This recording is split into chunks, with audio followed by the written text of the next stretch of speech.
Sriwijaya FC mengagendakan 3 laga uji coba saat melakukan tur Pulau Jawa pertengahan Juni ini. Uji coba perdana dibuka dengan menghadapi PS Tira Persikabo 16 Juni, dilanjutkan menghadapi Persiba Balikpapan 19 Juni, serta Persib Bandung di akhir Juni nanti.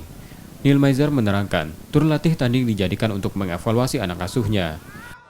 Ya, secara umum kita udah persiapan ya, secara fisik kita udah latihan 2 bulan, secara taktikal udah lebih 2 bulan.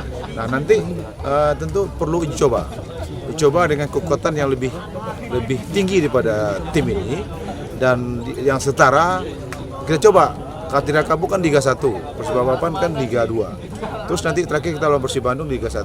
Nah di sana baru kita lihat evaluasinya bagaimana peak performa pemain secara individu, secara grup, dan secara tim secara umum. Nanti kita observe dan kita evaluasi. Pada tur Pulau Jawa itu, Sriwijaya FC membawa 26 pemainnya yang juga disiapkan masuk dalam skuad utama saat Liga 2.